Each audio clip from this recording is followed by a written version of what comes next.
Assalamualaikum warahmatullahi wabarakatuh. Orientasi terbaik saking sunnah nabawiyah gini ku keberlangsungan. Terus kalau sering belajar tentang kitab-kitab samawi, kitab-kitab sing diriwayataken beberapa ulama ahli kitab sing pun disahkan kalian ashabu Rasulillah sallallahu alaihi wasallam. Niku riyen Nabi Ibrahim niku pertama dadi Khalilur Rahman, kekasih Allah Khalilur Rahman. Niku mergi piyambake nu tersiksa protes. Terus kadang tiang saya ini kudu protes, tapi protes bukan kita demo. Protes itu tidak harus demo, protes. Ya Allah, dunia ini tidak fair. Engkau yang Tuhan, engkau zat yang begitu penting, engkau zat yang menciptakan langit dan bumi, engkau zat yang memberi rizki, yang bikin air, bikin oksigen, semua kebutuhan manusia, kemudian mereka tidak kenal engkau. Ini tidak fair. Jadi beliau itu tiap malam tuh ngumpat.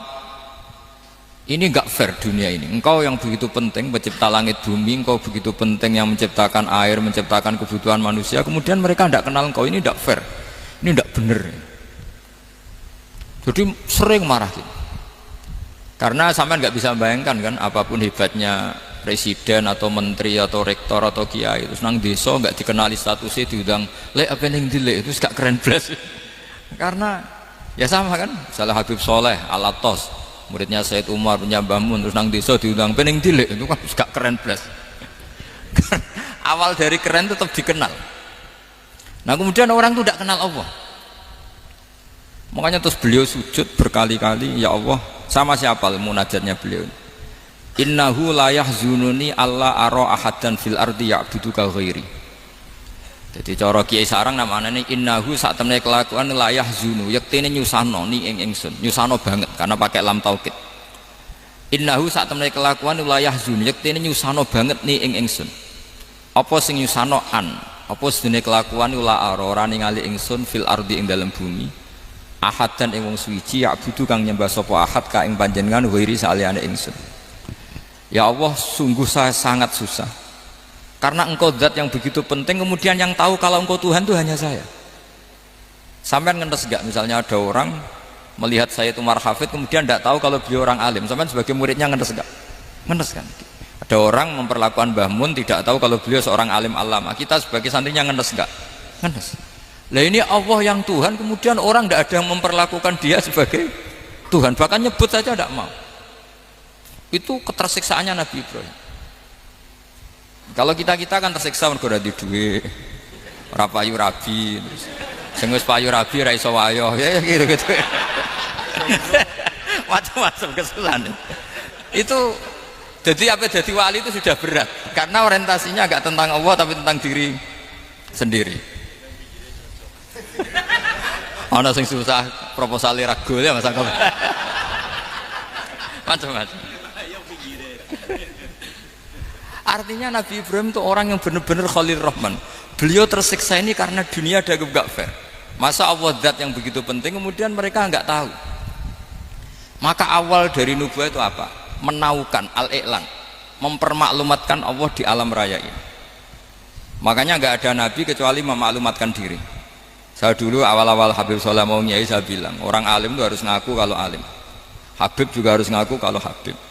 Yang orang miskin tidak usah ngaku, sudah konangan. Wong elek rasa ngaku seketor elek. Sudah.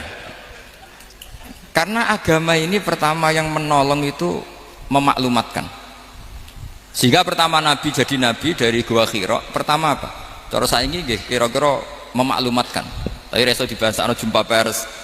Tapi yang jelas pertama yang dilakukan Nabi setelah di Gua Hira apa? Memaklumatkan diri kalau beliau adalah Nabi. Sehingga dikumpulkan semua, terus beliau memaklumatkan diri kalau saya ini Nabi. Karena nggak ada artinya Allah kalau tidak dimaklumatkan. Makanya di Quran itu kalau menyebut Allah atau menyebut kebenaran selalu dimulai dengan kata fa'lam, harus dingertikan. Kita ngerti kemudian mengertikan ke orang lain. Makanya saya sering dulu bilang ke Habib Soleh, nggak boleh orang soleh menyembunyikan diri. Karena nanti kalau orang-orang soleh menyembunyikan diri, sing zuhara ala wajhil ardi adalah sesuatu yang nggak benar. Coba misalnya gini, orang bisa terhibur lewat dangdutan, terhibur lewat maksiat. Sementara orang nggak bisa terhibur lewat thala al badru alaina, asyraqal kaunub dihaja dan sebagainya. Maka orang-orang soleh adalah orang yang bisa memaklumatkan Allah, memaklumatkan Rasulullah, memaklumatkan Quran, dan supaya itu diterima. Karena awal dari orang terima itu tahu dulu. Nah ini tahu saja ndak. Makanya Nabi Ibrahim susah, ya Allah, engkau zat yang begitu penting kemudian tidak diketahui. Ini apa-apaan, enggak fair. Akhirnya Nabi Ibrahim diangkat sebagai Khalil Rahman untuk menaukan atau untuk memaklumatkan Allah Subhanahu wa ta'ala. Nah sebelum itu beliau dihibur, diterbangkan ke langit, ke alam malakut. Kamu susah ya, kenapa susah? Karena zat sementing engkau kemudian tidak ada yang menyembah. Terus dijak ke alam malakut, ditunjukkan sekian juta malaikat, sekian ribu malaikat, semuanya membaca tasbih takbir. Ibrahim senang. Oh ternyata yang seneng jenengan banyak. Loh, coba kalau kita punya kiai kayak Mbah Mun, semakin yang seneng banyak kan semakin kita senang. Kalau nggak ada yang tahu kan kita tersiksa. Makanya ini penting sekali ya. Jadi pertama agama ini seperti ini tuh barokahnya dingertikan, dimaklumatkan. Saya ini orang yang humul itu menutup diri betul, kecuali bab ngaji. Saya kalau ngaji terbuka, sampai saya tidak tahu apa ada yang streaming apa direkam, saya tidak tahu. Pokoknya saya satu-satunya saya mau terbuka itu pas ngaji. Dan saya pede karena dulu ngaji saya benar. Saya tanya Mas Akom, sebetulnya kalau sampean mau mulang terbuka bagus. Potensinya dua, konangan alimnya atau konangan ya resiko terbuka kan itu Pak, konangan alimnya. Nah daripada potensi yang kedua terus nggak mau ngajar ya humul, syaratnya wali ku humul. Oh, humul itu nggak menampakkan, memangnya mau menampakkan apa kalau nggak bisa apa-apa kan. Jadi saya tidak tahu itu humul apa bagian dari pengamanan diri. Apa Mas? Apa? Aim. Jaga iman. Jadi Nabi itu pertama yang dilakukan apa? Memaklumatkan kalau Allah itu Tuhan. Jadi ciri utama orang soleh itu kalau kebenaran tidak mendominasi bumi ini. Jadi ciri utama orang soleh itu seperti itu. Makanya kenapa saya milih manhaj, tentu Habib Soleh tidak harus niru saya karena antar orang alim tidak boleh saling mengikuti. Tapi juga seterusnya nggak boleh saling ganggu.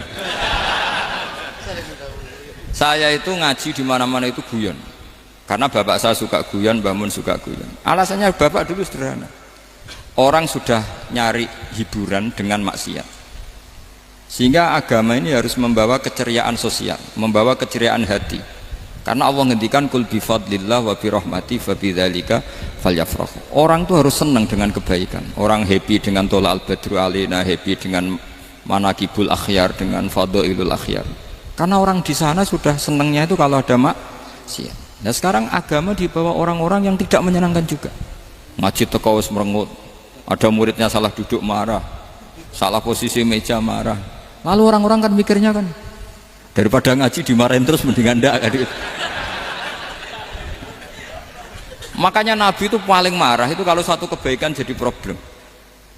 Mu'ad bin Jabal itu pernah ngimami lama sekali. Dan yang makmum itu akhirnya mufarokoh. Dulu belum ditemukan fikih, tapi orang ini sudah berani mufarokoh. Jadi ini termasuk mujtahid. Sebelum tahu Fathul Mu'in, tahu Wahab, dia sudah berani mufarokoh. Jadi sudah luar biasa. Karena bangsa ibadah yang agak-agak ngawur itu tanpa diajarin sudah do pinter sendiri. Dia mufarokoh. Ketika dia mufarokoh, komentarnya Mu'ad, dia munafik. Sholat belum selesai kok mufarokoh. Singkat cerita Mu'ad melaporkan itu ke Rasulullah. Si tukang penggembala ini juga melaporkan ini ke Rasulullah. Tapi apa kata Rasulullah? Yang Rasulullah itu yang bela, malah bela yang penggembala tadi. Afattanun anta ya Mu'ad, kamu itu tukang fitnah. Agama ini kalau kamu model begitu orang lari. Basyiru wala tunafiru, yassiru wala tu'asiru. Padahal ini baca Quran panjang, harusnya kan ibadah. Tapi karena ini menjadi problem sosial, orang menjadi tidak nyaman jamaah, itu sudah disalahkan Nabi. Karena tadi, kalau agama ini jadi problem, maka masalah besar. Makanya sifat dasar Rasulullah apa khafiful maunah, biayanya murah. Makanya saya ngaji di mana-mana ya suka seperti ini. Mejanya enggak jelas,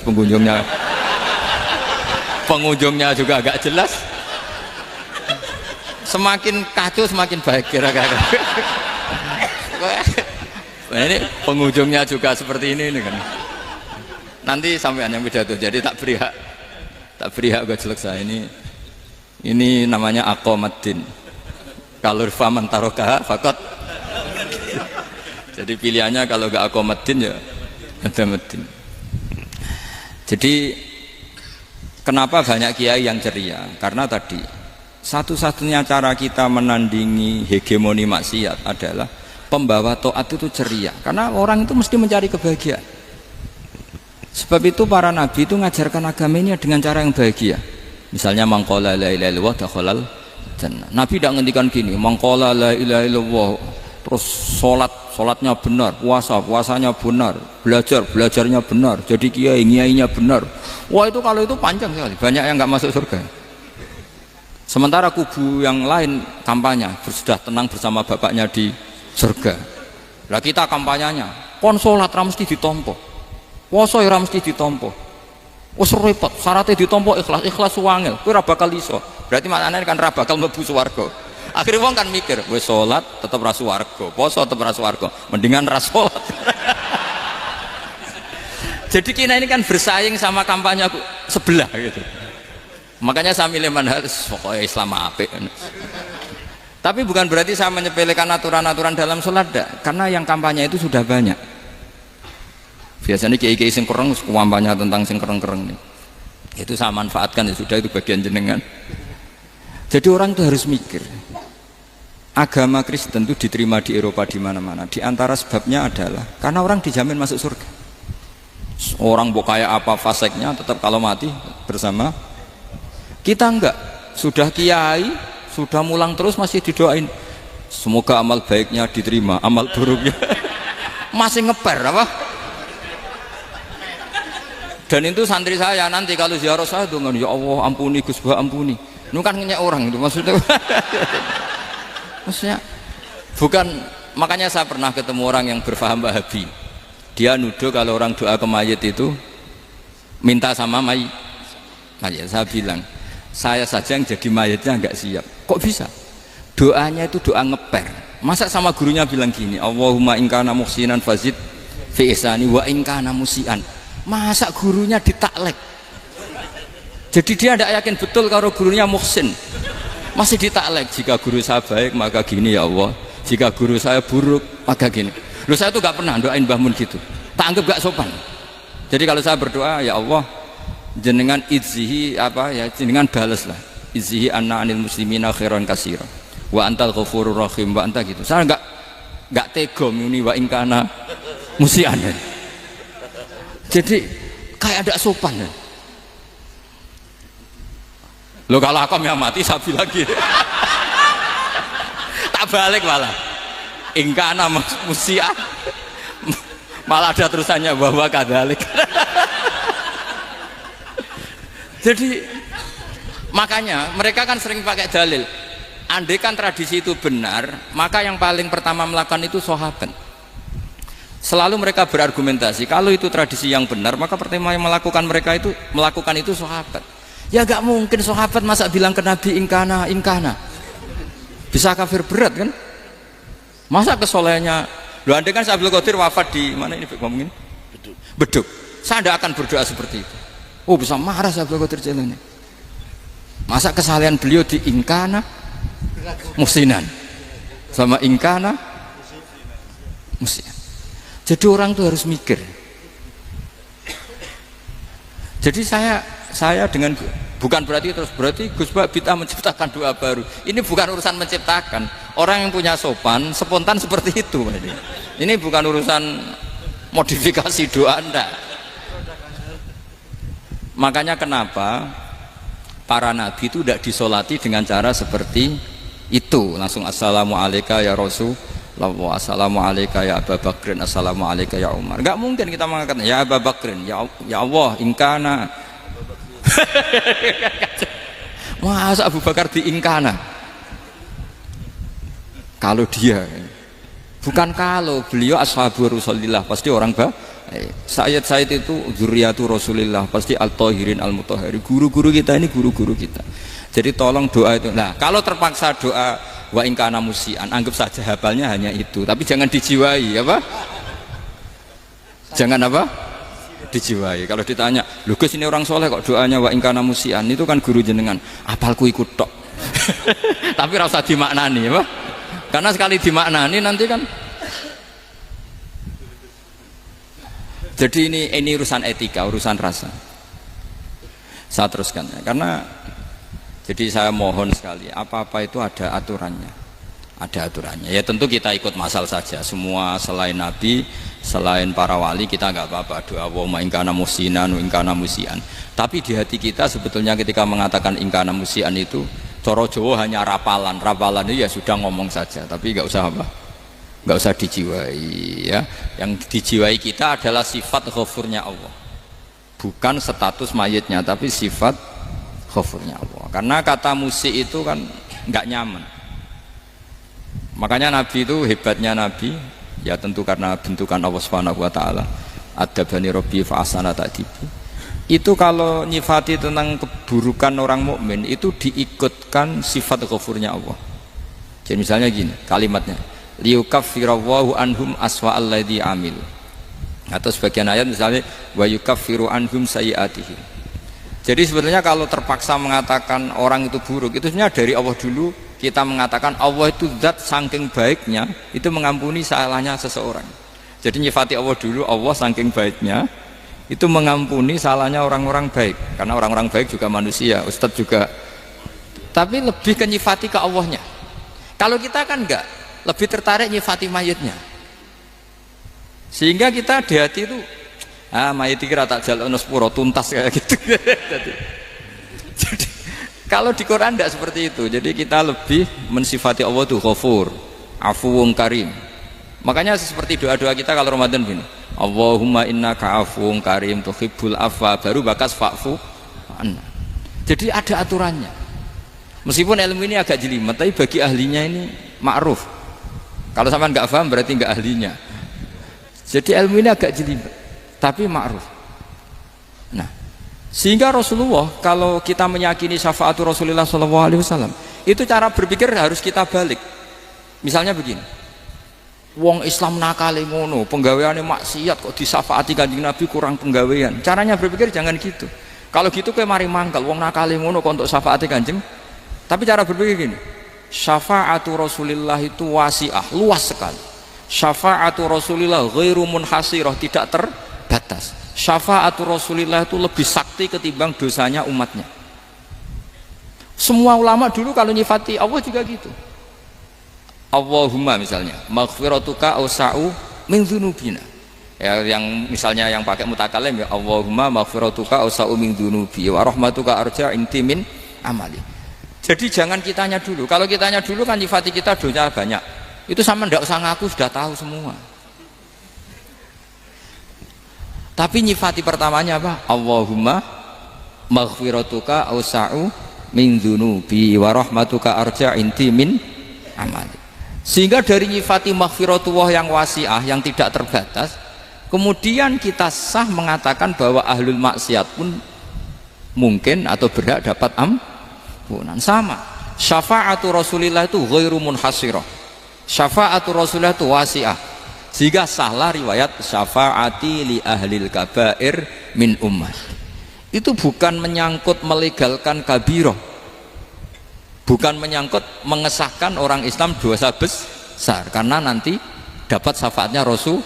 Cara berpikir jangan gitu. Nanti kamu mentasjek, memberanikan orang melakukan maksiat berdasar iktimat syafaati Rasulillah. Itu jangan gitu cara berpikir, dibalik apa? Syafaatu Rasulullah awsa'u wa awsa'u, sangat luas. Sehingga saking luasnya sampai yang tukang maksiat saja kebagian. Sama, rahmatnya Allah Ta'ala itu wasi'ah, rizkinya Allah ya wasi, sampai wong nganggur ya iso mangan ngono. Nah begitu juga rahmati Allah Ta'ala itu wasi'ah, sampai wong sing sumpek utange akeh ya iso guyu ngono.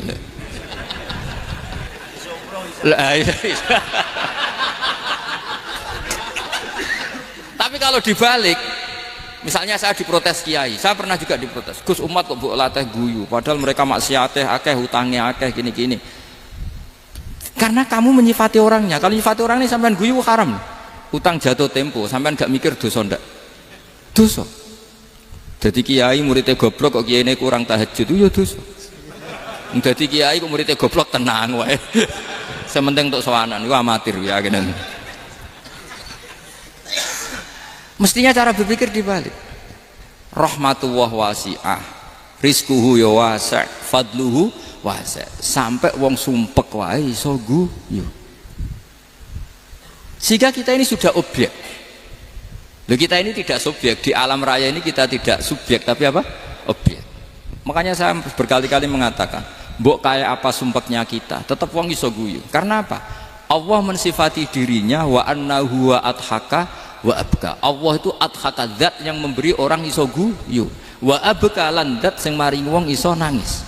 Karena sifatnya Allah Ta'ala pasti nafidah, sifatnya Allah Ta'ala pasti terjadi. Dan kita objek.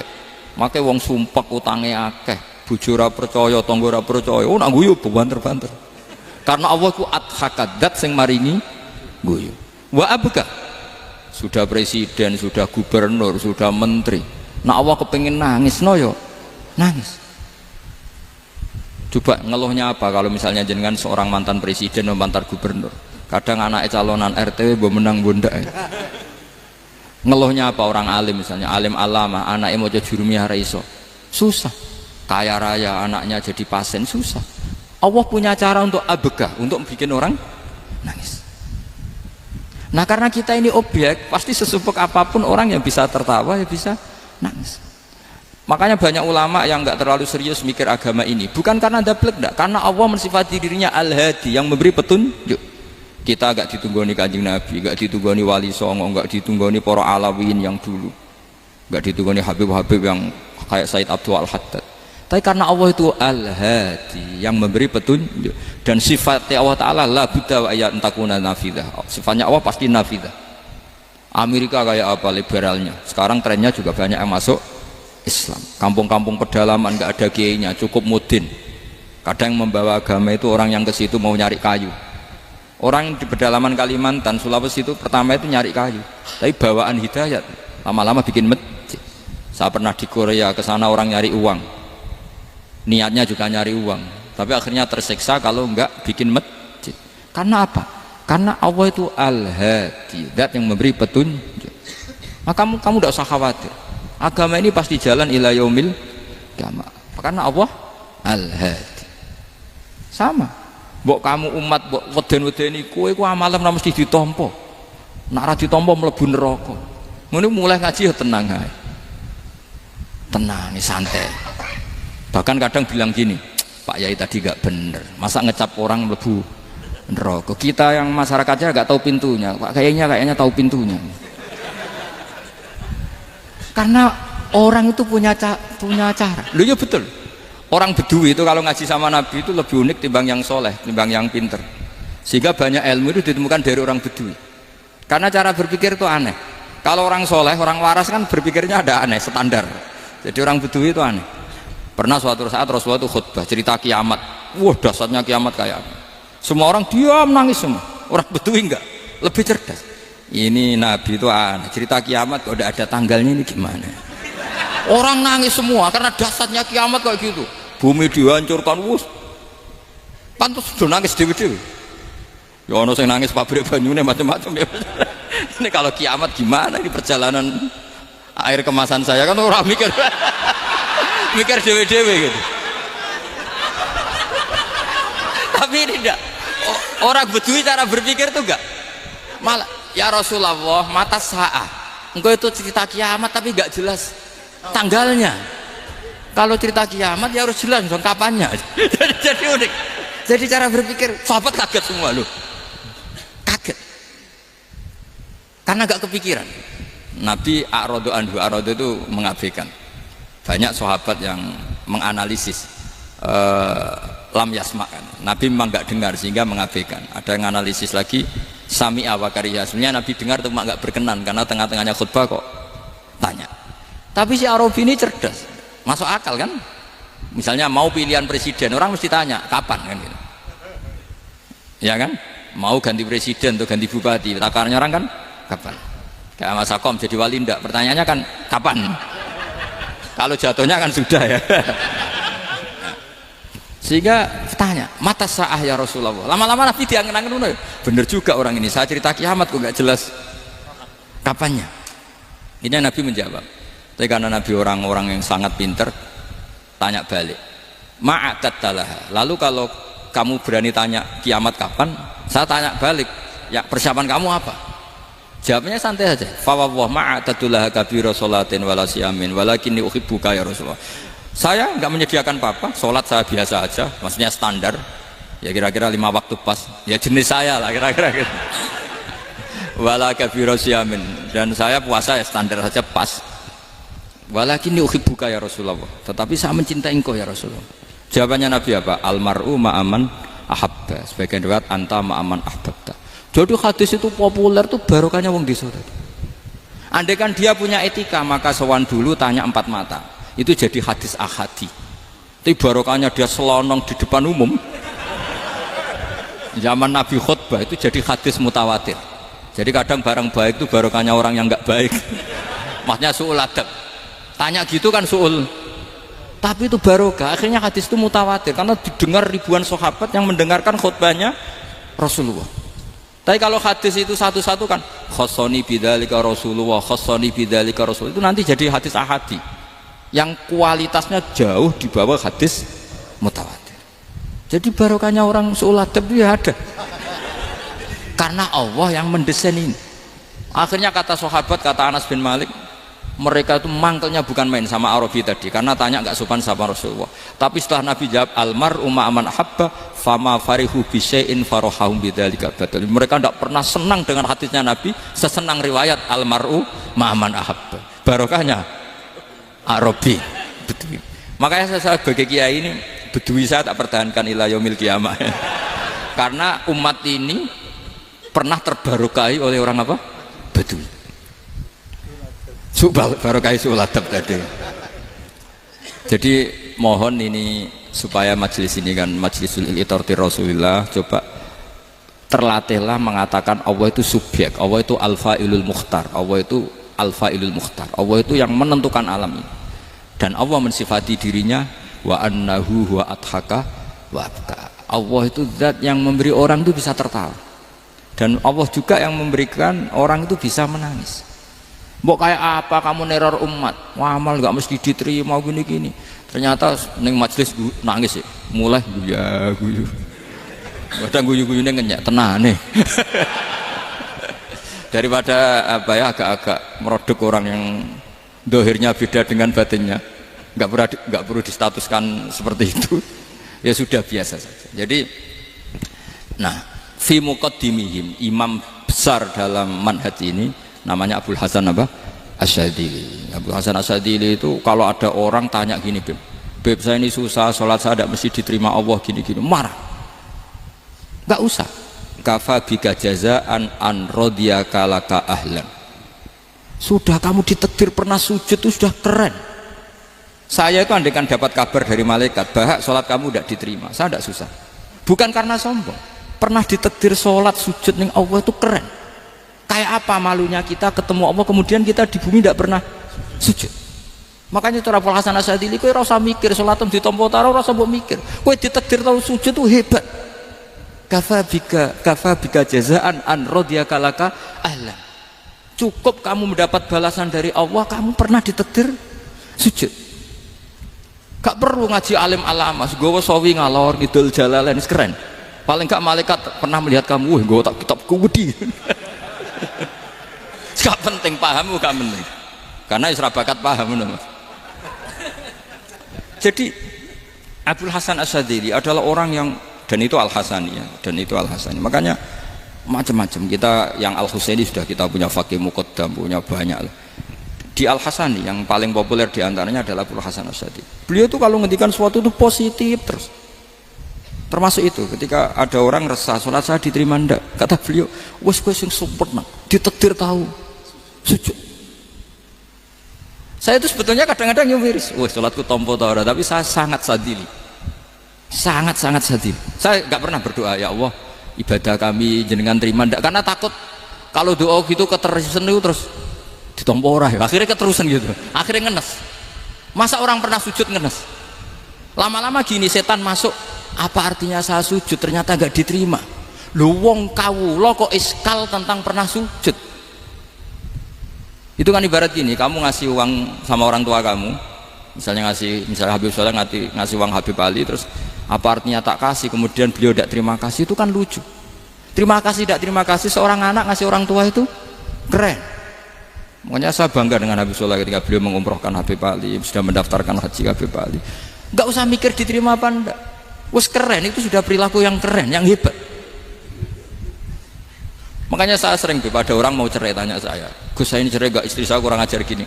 Gak usah. Tapi bojo kula judes. Uang di bojo iku wis keren, paling gak kowe ra darani jomblo.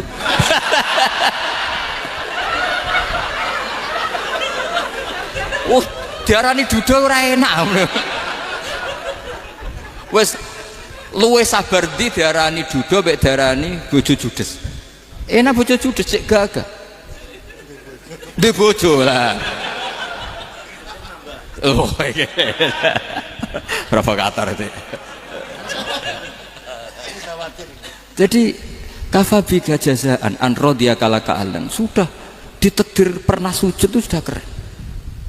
Dulu ulama ala hadan nampak. Ulama dulu cara berpikir seperti itu. Makanya ulama dulu kalau nafsiri wasjud waqtarib sudah pernah sujud. Di Quran enggak pernah ada ayat wasjud san sujudo siro ingkana kada wa kada ingkunta mutayakinan bikobuli sujudi. Kan ada sujud ya sujud saja, tidak usah mikir makbul apa tidak makbul. Sudah kalau sujud pasti waqtarib. Terus saya sebenarnya ya sebagai orang ya kadang wedi, sholatku ditompo tau ora. Tapi kalau keterusan nanti ada was-was yang mengatakan opo artine sholat. Lu tuh kan ngeri seorang hamba sing uripe ning bumine Allah kemudian menyoal pernah sholat hanya karena takut gak diterima.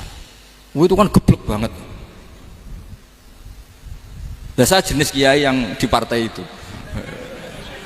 Saya enggak tahu kalau keneng dikom. Sedumat masa kamu gak ada keren iblis.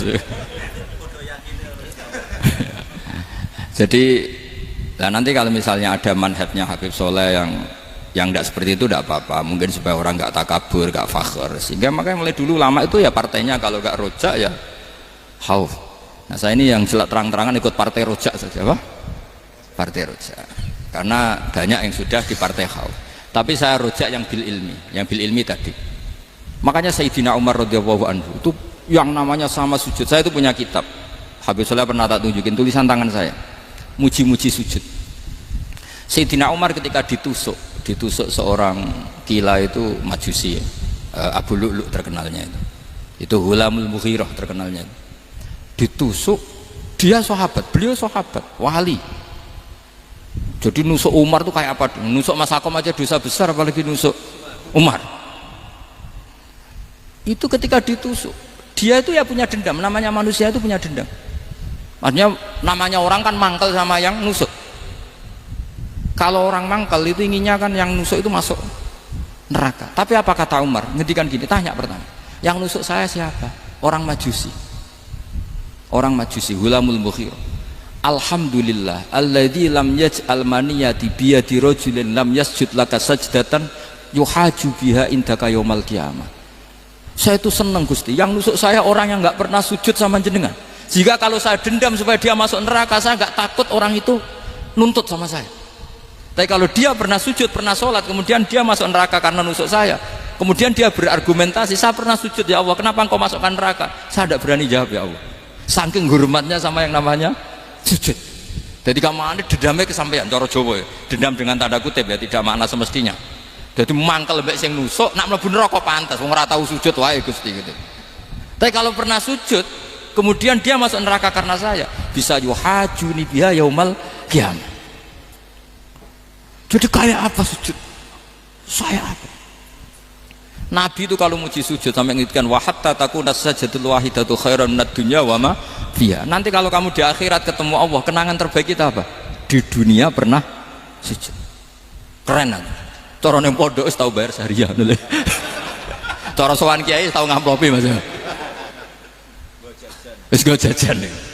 Nah tapi kadang setan itu masuk tadi. Apa artinya sujud gak mesti ditompo, apa artinya sowan Habib ngaturi ra mesti ditompo, ngaturi kiai. Akhirnya ada ketakutan. Nah kalau ketakutan ini berlebihan lama-lama, ma faidatus sujud. Wah itu sudah buruk sekali, wong hamba kok tanya ma faidatus sujud. Nah ini di pentingnya mazhab-mazhab Syadzili. Jadi saya ngaji agak-agak uraan wa amdan. Kalau ini watak sudah, bukan. Jadi uraan itu ada dua, ada yang amdan bismil ilm, ilmunya banyak terus milih manhaj. Insya Allah saya partai itu. Ada yang uraan bakat mas. Ada ya? Ada apa banyak? Nah sebetulnya khauf juga gitu Bim. Ada khauf itu karena ilm. Ada habib alim alama atau kiai alim alama, dia tahu masyarakat kalau ngikuti Gus Bak nanti jadi fakhr, kurang tawaduk, terus dia milih partai khauf. Lah yang buruk itu ada kiai yang milih khauf pancen dari awalnya sati cilik ya. Jenisnya wis sati. Jadi sebenarnya dia tidak cukup ilmunya nerangkan khauf, cuma jenisnya wis sati cilik. Wong ning omah lawang dikunci ono gludak-gludak, ono hantu putih. Jadi ya sama, yang bawa rojak bisa bawaan dablek, yang bawa khauf bisa saja bawaan ati cilik. Nah kita ingin yang bawa rojak ya bismil ilm, yang bawa khauf juga bismil ilm. Ya ono teh Mas, wong sing ati gede pegawene dua blek, tapi enggak bawaan rojak, memang bawaan dablek. Ada yang ati cilik tapi bawaan khauf. Jadi mengatakan khauf tapi sebetulnya bawaan ati cilik. Nah kita inginnya ndak, kalau rojak ya bismillah kayak Abdul Hasan Asyadzili, kalau yang kampanye khauf kayak Said Abdul Haddad bawaan apa? Ilm. Sehingga kita ini kul inni ala bayyinatin mir rabbi, semua itu berdasar ilmu sing jelas welo-welo. Makanya semua nabi memaklumatkan apa? Kul inni ala bayyinatin mir rabbi. Jadi semua ilmu syaratnya apa? Bayyinah. Bayyinah itu kebenaran ilmiah sing jelas welo-welo. Makanya itu yang disebut Allah Subhanahu wa taala mensifati kekasihnya yaitu Nabi Muhammad sallallahu alaihi wasallam, lam yakunil ladzina kafaru min ahlil kitabi wal musyrikina munfakkina hatta ta'tiyahumul bayyinah rasulun minallah yatslu suhufan mutahhar. Niku Kanjeng Nabi saking cerdase meneh tek wong Islam, wong musyrik, wong kafir ngerti logika yang dibangun Nabi saja kuat infikak dari kemusyrikannya. Makanya disebut munfakin. Orang-orang musyrik, orang-orang kafir tidak munfakin, tidak tercerabut dari akar akidahnya hatta ta'tiyahumul bayyinah. Itu siapa? Rasulun minallah yatslu suhufan mutahhar. Masyhur itu debatnya Nabi dengan orang-orang musyrik. Mereka bilang, ya Muhammad, kita ini urusannya banyak, kasusnya banyak, lalu anda mengajarkan ke Tuhan satu, masa urusan banyak cukup Tuhan satu? Itu enggak fair Muhammad. Aja'alal alihata ilaha wahida inna hadza la syai'un ujab. Urusan kita banyak, masyakil kita banyak, muskilah kita banyak, kalau Tuhannya satu tidak cukup Muhammad. Nabi dengan santainya memberi penjelasan, ya sudah gini saja, kalau kamu jadi budak atau pembantu, majikan kamu banyak, semuanya merintahkan kamu, semuanya bikin aturan untuk kamu suka enggak? Ya gak suka Muhammad, kalau majikan kita banyak repot. Ya sudah, Tuhan kamu itu majikan kamu, kalau banyak perintahnya beda-beda kamu pusing. Ya udah Mat, Tuhannya satu aja Mat. Karena Nabi bayyinah, orang itu bisa dibalik-balik pikirannya. Dan makanya disebut darabahu masalah rajulan fihi syuraka'u mutasyakisuna wa rajulan salamal lirajul hal astawiyani masalah alhamdulillah. Jadi Nabi itu kalau adu argumentasi itu luar biasa. Jadi segampang itu Nabi memberi apa? Argumentasi. Karena beliau adalah al-hujjatul balighah. Jadi Nabi itu gak pernah kalah. Pernah Nabi debat sama orang Yahudi, Muhammad, saya ini turunan Ibrahim, kita ini Israel ya, kita tahu Israel adalah turunan Nabi Israel, nama lain dari Yakub, Yakub bin Ishak bin Ibrahim. Padahal Yakub ini punya anak namanya Yahuda, makanya Yahuda bin Yakub bin Ishak bin. Kita ini yang mirip Ibrahim, bukan kamu. Tapi orang Yahudi itu nggak apal nasabnya, sehingga mereka bilang kita ini saking baiknya Ibrahim saja pengikut kita. Terus digojlok oleh Nabi, Ibrahim itu buyute Yahuda, makanya digojlok, ha antum ha ulai hajatum fi malakum bi ilm falimatu hajuna fi ma laysa lakum bi ilm. Kita adu debat itu sudah ilmiah, kenapa kamu menjadi tidak ilmiah? Kenapa Muhammad? Terus Allah menurunkan wa ma unzilatit taurat wal injilu illa min ba'di afala ta'qilun. Artinya gini, kalau Ibrahim dikatakan Ibrahim Yahudiyah, itu sama dengan saya berkali-kali podo karo sampean misalnya ngendikan Mbah Zubair itu pengagumnya Gus Roji misalnya. Padahal Gus Roji bin Ubab bin Maimun bin Zubair, misalnya Gus Roji bin Kiai Haji Ubab bin Kiai Haji Maimun bin Kiai Haji Zubair. Nah Ibrahim itu kan Yahuda bin Yakub bin Ishak bin Ibrahim. Terus mereka bilang Ibrahim itu pengikut Yahudi. Itu kan kebalik-balik. Kayak Habib Hasan itu pengagum Habib Soleh. Kan Habib Hasan rohnya ini gimana ini sih mbahnya kok dianggap. Nah sehingga orang Yahudi ketika Nabi berdebat beda dengan Nabi Muhammad SAW. Ketika ditanya kenapa kamu yakin agama tauhid millata abi, karena ini agama nenek moyang saya, millata abikum apa Ibrahim. Jadi jelas akhirnya orang Yahudi ngerti. Ya kan sama dengan mengatakan tadi Pak Karno itu pengagum Puan Maharani, kan aneh nggak kalimat itu. Mbah Hasyim Asy'ari itu pengagum Gus Dur, gak lucu itu debat. Jadi Nabi itu orang yang bayinah itu kalau menerangkan kebenaran itu bahkan orang kafir pun bisa infikak, bisa munfakin, tercerabut dari akar kekafiran. Nabi itu mudah sekali merubah logika. Makanya di Quran sering ada kata aro'aitum, karena memang tadi. Nah saya mohon apapun pilihan anda rojak kayak Abdul Hasan Asadili tadi, ketika orang resah sujudnya diterima apa enggak, sholatnya diterima apa enggak, beliau bisa berargumentasi betapa pentingnya sujud. Wes sajong kowe iku kawula, tahu sujud iku keren. Saman bayangkan betapa malunya kita kalau kita ketemu Allah kemudian di dunia enggak pernah. Lho paribasane kula mlebu swarga lah iku isin. Mlebu swarga tapi ning donya ora tahu isin. Sama seperti kowe di guru saurip-uripmu ora tahu salam templek isin. Kira-kira seperti meskipun salam template ora penting ya ora penting toh, misalnya soalnya salam template 50.000 duwe wis akeh ngono kan. Nah Mas Akom penting kudu rokok. Itu bukan nilainya kok, betapa malunya kita. Saya dulu mau sarang, andai kan tidak pernah khidmah sama iya malu tenan sebagai apa? Santri. Makanya Sayyidina Umar ketika beliau dibunuh orang, itu pertanyaan pertama, dia pernah sujud enggak? Enggak pernah. Andai kan dia pernah sujud, maka saya tidak berani masukkan dia masuk neraka. Takutnya dia protes sama Allah, ya Allah saya pernah sujud kenapa harus di neraka. Atau Umar ditanya Allah gini, Umar kue ridho wong sing tahu nyembah aku kemudian dia di neraka, kayak apa? Jadi makanya Umar ketika wafat ketika alhamdulillah alladzi lam yaj'al maniyati biyadi rajulin lam yasjud laka sajda. Ya jadi saya mohon sekali jadi majelis ini sebuah majelis mubarak, caranya tauhidnya dibenarin ya, tauhidnya dibenarin. Jadi Allah itu adhaka wa abka, Allah itu al-hadi, Allah itu ar-razzaq. Sehingga menteri ekonomi mbok salah rumusillah wong tetep mangan. Mergo Allah itu ar-razzaq. Mbok negara dikelola keliru lah wong tetep mangan, wong Allah itu ar-razzaq. Kiai rada akeh sing di masalah. Tapi ya tetep agama ini jalan. Lho andai kan syaratnya agama ini kiai ini bener, wah ya repot. Kowe iso bayangno Mas Akom bener terus. Tapi agama ini berkali-kali coba di TV itu banyak nyun sewu, ada ustadz, ada kasus apa, ada kiai, kadang ada masalah hukum. Agama ini jatuh enggak masalah. Padahal di TV itu sudah dinasionalkan kan, ada kiai terlibat kasus hukum atau ustadz tertangkap karena melakukan apa gitu. Tapi enggak ngefek karena agama ini bihifdillah wa biriayatillah. Sama. Negara mana-mana kadang manajemen ekonominya enggak jelas, tapi masyarakat ya makan karena Allah Razzaq. Sama aku kancanan Mas Akom mengeluh tapi Allah adhaka, akhirnya iso guyu. Padahal orang untungnya blas kancanan dede. Tapi karena Allah itu adhaka. Nah kita dengan istri yang kita cintai, dengan keluarga kadang yang nangis.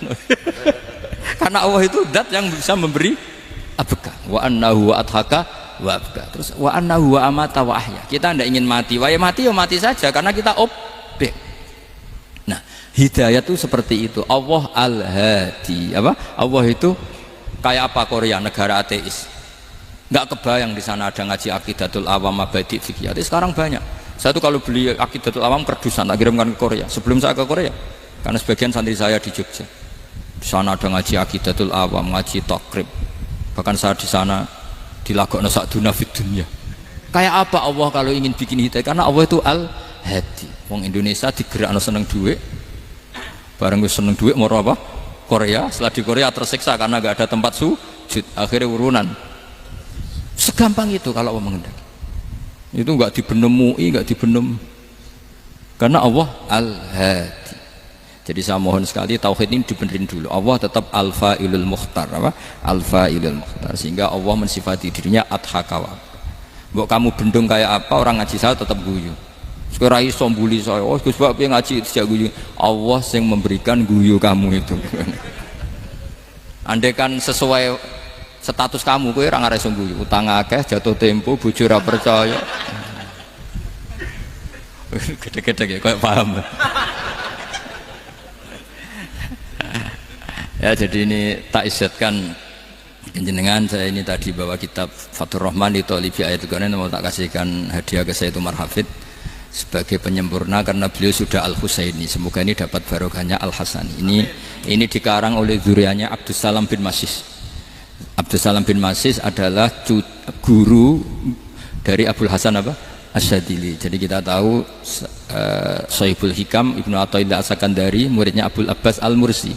Beliau muridnya Abul Hasan Asyadili. Beliau muridnya Abdus Salam bin Masis. Yaitu alami zada ini min dzurriyyati Abdus Salam bin Masis. Jadi ini Al-Hasani. Jadi ini sudah klub karena mulai dulu ya tradisinya gitu. Banyak sabaib ngaji barojak, bafadol. Nanti yang bafadol barojak yang ngaji Habib lagi. Seperti sanadnya Soleh di Sarang. Ya Soleh ngaji Mbah Mun. Tapi Mbah Mun ngaji Sayyid Alawi Sadat ya. Ngaji Sayyid Zaini Dahlan. Nanti setelah Sayyid Zaini Dahlan ngaji Ajam lagi Usman Adim Yati. Jadi ya biasa mulai dulu silsilah ya seperti itu. Jadi seperti dulu Ibnu Abbas termasuk Qorobatul Rasulillah. Jadi dulu Qorobatul Rasulillah itu Bani Hasyim sama Bani Muttalib. Tapi kalau sekarang ya tentu para Sadat, para Habaib. Dulu biasa Ibnu Abbas ngaji ke Zaid bin Sabit. Itu Ibnu Abbas yang mencium tangannya Zaid bin Sabit. Tapi Zaid bin Sabit juga mencium tangannya Ibnu Abbas karena Qorobatul Rasulillah Shallallahu Alaihi Wasallam. Jadi saya mohon semuanya itu insaf bil ilm, ya, insaf bil ilm. Kayak tadi munfakina hatta ta'tiyahumul bayin. Jadi bayina itu orang yang kalau menerangkan itu memberi penjelasan sing jelas welo-welo. Itu siapa? Rasulun minallah yatslu suhufam mutahharam. Al-Fatihah.